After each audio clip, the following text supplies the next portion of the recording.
Welcome to my channel Socio Exploration. Today we will going to discuss the theory of demographic transition, which is a major contribution from the side of different demographers. Basically, whenever we try to understand about the population and its growth, it is must that हमें ये पता होना चाहिए कि कौन कौन सी theories हैं जो कि पॉपुलेशन को डील करती हैं, उनकी ग्रोथ को डील करती हैं. तो इनमें से एक थ्योरी है which is called the theory of demographic transition. Basically ये थ्योरी डेमोग्राफिक स्टडीज के लिए और वी कैन से कि द पॉपुलेशन डायनामिक्स के लिए तो बहुत ज्यादा इंपॉर्टेंस रखती है, बट इक्वली इंपॉर्टेंट है विद इन सोशियोलॉजी. वो इसलिए क्योंकि जब भी हम सोसाइटी के अंदर पॉपुलेशन को स्टडी करने की कोशिश करते हैं तो हमारे लिए मस्ट है कि पॉपुलेशन होती क्या है उसको जाने, और इसके लिए हमें डेमोग्राफिक ट्रांजिशन थ्योरी बहुत हद तक हेल्प आउट करती है. हमें ग्रोथ से मुतल्लिक एक ऐसी अंडरस्टैंडिंग देती है जिससे हम सोशल इश्यूज को बेसिकली जो कि पॉपुलेशन से एसोसिएटेड होते हैं उनको अंडरस्टैंड कर सकते हैं. सो बेसिकली आ जाते हैं कि थ्योरी ऑफ डेमोग्राफिक ट्रांजिशन है क्या, ये किस चीज को डील करती है. डेमोग्राफिक ट्रांजिशन एक वर्ड है जो कि बेसिकली डेमोग्राफिक मींस पॉपुलेशन की स्टडी होती है और ट्रांजिशन मींस चेंजेस जो कि टू प्लेस हो रहे हैं. तो इस थ्योरी में बेसिकली हम पॉपुलेशन के अंदर होने वाले शिफ्ट्स या हम कह सकते हैं चेंजेस या जो ट्रांजिशंस आए हैं उसको स्टडी करने की कोशिश करते हैं. ये थ्योरी हिस्टोरिकल शिफ्ट बताती है कि किस तरह से पॉपुलेशन हाई बर्थ और हाई डेथ से मूव की towards low birth and we can say low death rate. So basically इस थ्योरी के अंदर हम पॉपुलेशन के अंदर चेंजेस को स्टडी करते हैं. Not only that but at the same time हम पॉपुलेशन के पैटर्न को सोसाइटी के लेवल ऑफ टेक्नोलॉजिकल डेवलपमेंट से एसोसिएट भी करते हैं इस थ्योरी में. यानी कि सोसाइटी में कौन कौन से टेक्नोलॉजिकल चेंजेस आए, सच एज हम देखते हैं ना इंडस्ट्रियलाइजेशन आई, उससे पहले एक सिस्टम एग्जिस्ट करता था एग्रीकल्चरल सिस्टम, उसके वी कैन से कि जो कैपिटलिज्म का सिस्टम है उसके बाद मॉडर्निटी का सिस्टम आया. तो किस तरह से सोसाइटी के अंदर चेंजेस आए टेक्नोलॉजिकल और उसने किस तरह से पॉपुलेशन के पैटर्न्स को अफेक्ट किया, तो इसको हम इस तरह से भी स्टडी करते हैं इस थ्योरी के अंदर. साथ ही साथ ये याद रखें कि जो आपकी डेमोग्राफिक ट्रांजिशन थ्योरी है वो बेसिक 4 स्टेजेस को कंटेन करती है. इनकी हिस्ट्री को जानने के बेसिकली ये थ्योरी किसने प्रेजेंट की थी और कौन कौन से डेमोग्राफर एसोसिएटेड हैं इस थ्योरी से. बेसिकली ये थ्योरी 1929 में फर्स्ट पेश की गई थी from the side of the Warren Thompson जो कि एक अमेरिकन एंथ्रोपोलॉजिस्ट थे, लेकिन उनके आइडियाज इस हद तक पॉपुलराइज ना हो सके और फिर उनकी जगह एडल्फ लैंड्री ने 1934 में उनके आइडियाज को एक्सपेंड किया और इस थ्योरी के अंदर इम्प्रूवमेंट्स उन्होंने वी कैन से कि इम्प्रूवमेंट और न्यू आइडियाज को क्रिएट किया. Not only that but also in 1940 and 50 Frank W Notestein ने उसके ऊपर वर्क किया.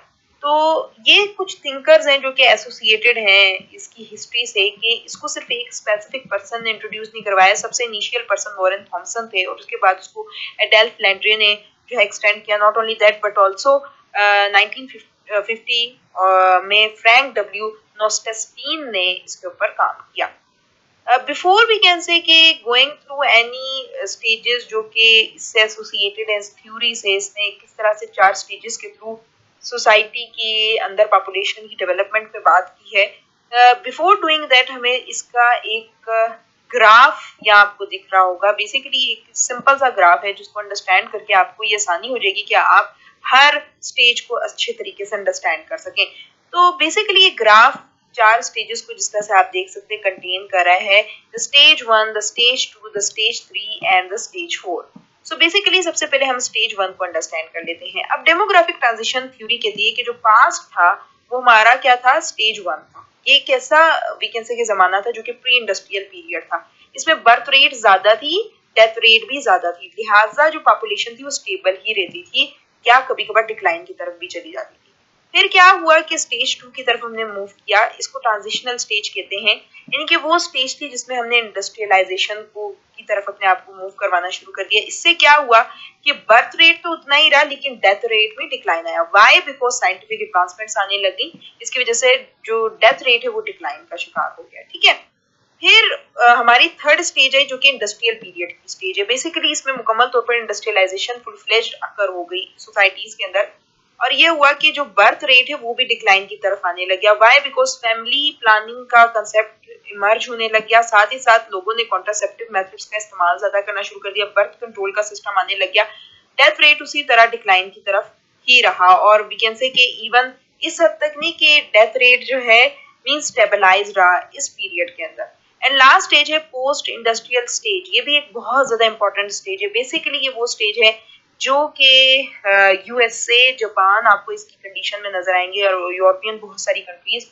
ये वो स्टेज है जिसके अंदर जो बर्थ रेट है और डेथ रेट है वो दोनों के दोनों लो हो चुके हैं, ठीक है। यानी कि चूंकि बर्थ अब इतनी ज्यादा हो ही नहीं रही, अब मुकम्मल तौर पर डिक्लाइन आ गया है और डेथ रेट उसी तरह चल रहा है, बिल्कुल स्टेबलाइज हो चुका है। किसी जमाने में बर्थ रेट स्टेबलाइज था लेकिन जो डेथ रेट थी वो ऊपर नीचे हो रही थी, लेकिन अब जो है we can say post industrial stage में ये हुआ कि और ये डेथ तो स्टेबलाइज होगी लेकिन जो बर्थ है वो ऊपर नीचे हो रही है। तो बेसिकली इस तरह से हमारी पूरी डेमोग्राफिक ट्रांजिशन थ्योरी समझी जा सकती है कि ये मुख्तलिफ स्टेजेस से गुजर के हमारी सोसाइटी के अंदर चेंजेस कॉज हुए हैं। किसी जमाने में बहुत हाई बर्थ हुआ करती थी, हाई डेथ्स हुआ करती थी, लेकिन with the passage of time वो लो डेथ्स और लो वी कैन से के बर्थ को लीड कर गई। अब आ जाते हैं थोरली स्टेजेस को अंडरस्टैंड करने के लिए कि भाई स्टेजेस में कौन कौन से ऐसे करेक्टरिस्टिक्स हैं जो कि एक स्टेज को दूसरे स्टेज से डिफर करवाती हैं। तो सबसे पहले समझ लें स्टेज 1 को। It is actually refers to the pre industrial societies. वो सोसाइटीज थी जो कि प्री इंडस्ट्रियल पीरियड में रहती थी। Basically societies experience high birth and death rates. इसमें बर्थ रेट और डेथ रेट दोनों ही हाई था। क्यों बर्थ रेट हाई था? बिकॉज उस जमाने में बहुत हद तक एग्रीकल्चरल सोसाइटीज थी, तो वहाँ ज्यादा हैंड्स की जरूरत होती थी, मीन ज्यादा लोगों की जरूरत होती थी ताकि ज्यादा से ज्यादा प्रोडक्शन पॉसिबल हो सके। वी कैन से कि जितनी भी एग्रीकल्चरल प्रोडक्शन है उसको ज्यादा से ज्यादा करने के लिए लोगों की ज्यादा जरूरत होती थी, क्योंकि मशीनरी की कमी थी, इंडस्ट्रियलाइजेशन कॉज नहीं हुई थी, तो लिहाजा हाई बर्थ होना बड़ा लाजमी कंसिडर किया जाता था। और जो उस जमाने में वी कैन से कि बर्थ थी वो एक इकोनॉमिक एसेट के नाम से जानी जाती थी, ठीक है। डेथ रेट इसलिए ज्यादा था बिकॉज इकोनॉमिक कंडीशन तो बेशक के डिपेंड कर रही थी ऑन दी एग्रीकल्चरल प्रोडक्शन, जो साइंटिफिक एडवांसमेंट थी वो खास नहीं हुई थी, ठीक है। किसी किस्म की हम कह सकते हैं मेडिसिन या एंडेमिक और पैंडेमिक्स को डील करने के लिए कोई अच्छे से साइंटिफिक एडवांसमेंट्स मौजूद नहीं थी, देयरफॉर डेथ रेट भी ज्यादा थी। इसमें बर्थ कंट्रोल की मुकम्मल तौर पर एब्सेंस थी, क्योंकि उनको हाई बर्थ इसलिए चाहिए ताकि उनकी एग्रीकल्चरल प्रोडक्शन ज्यादा से ज्यादा हो सके। Limited medical technology, therefore death rate ज्यादा था। पॉपुलेशन ग्रोथ बहुत ज्यादा स्लो थी, ठीक है। वाई? क्योंकि जितनी हिसाब से बर्थ हो रही थी उसी हिसाब से डेथ हो रही थी। तो ये स्टेज 1 है जो कि कौन सी है? प्री इंडस्ट्रियल सोसाइटीज को कंटेन करती है। The second stage is called the industrialisation upward. ये एक ऐसी स्टेज है जिसमें इंडस्ट्रियलाइजेशन न कराई है, इसको हम ट्रांजिशनल स्टेज भी बोलते हैं। बेसिकली इसमें डेथ रेट फॉल हुआ। वाई? बिकॉज इंडस्ट्रियलाइजेशन न कराई, साइंटिफिक एडवांसमेंट्स आई, बर्थ रेट्स हाई रहा। उस जमाने में भी जरूरत पड़ती थी और इतना खास जो है फैमिली प्लानिंग का सिस्टम एग्जिस्ट नहीं करता था। पॉपुलेशन ग्रोथ इसमें सबसे ज्यादा रैपिड थी। सेकंड स्टेज सबसे ज्यादा रैपिडली पॉपुलेशन इसमें ग्रो कर रही थी।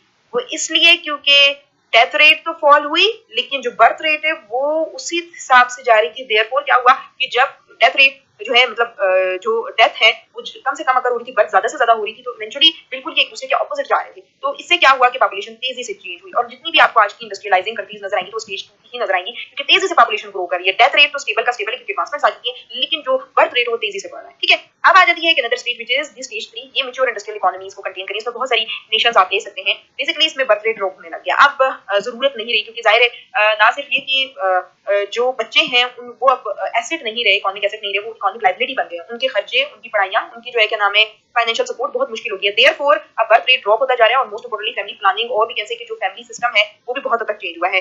बर्थ रेट कंट्रोल आने लग गया, पॉपुलेशन जो है बड़ी स्लो होने लगी। अब इस स्टेज में बड़ी स्लो होने शुरू हो गया। डेथ रेट तो वैसे का वैसे ही हो गया, स्टेबलाइज हो गया, लेकिन जो बर्थ रेट है वो डिक्लाइन की तरफ आ रहा है और स्मॉलर फैमिली स्ट्रक्चर का सिस्टम डेवलप होता चला जा रहा है, ठीक है। अब आ जाते हैं stage 4 which is the last stage with in demographic transition theory. Basically वो स्टेज है जो कि पोस्ट इंडस्ट्रियल सोसाइटीज को कंटेन कर रही है, ठीक है। ये वो सोसाइटीज हैं जो कि इंडस्ट्रियलाइज्ड हो चुकी हैं मुकम्मल तौर पर, और इसमें नया सिस्टम एक इमर्ज हो रहा है, मॉडर्न सोसाइटीज के नाम से भी जानी जाती है। बेसिकली इसमें बर्थ रेट भी फॉलो हो चुका है और जो डेथ रेट है वो स्टेबल है बिल्कुल, ठीक है। जब बर्थ रेट मुकम्मल तौर पर फॉल्स हो गया है तो पॉपुलेशन जो है बहुत ही स्लोली ग्रो करके और इवन डिक्रीज हो रही है। इसमें आपको जापान की कंडीशन नजर आएगी, यूनाइटेड स्टेट्स की एग्जांपल नजर आएगी। तो ये सब जो है डिक्रीज की तरफ जा रही है और इनमें जो है ज्यादातर आपको ओल्डर पॉपुलेशन नजर आएगी as compare to young population. आज की थ्योरी में हमने बेसिकली इस चीज को अंडरस्टैंड करने की कोशिश की कि पॉपुलेशन किस तरह से डिफरेंट ट्रांजिशन से गुजरी है और इन ट्रांजिशन को किस तरह से 4 डिफरेंट टेक्नोलॉजिकल एडवांसमेंट्स के थ्रू डिफाइन किया गया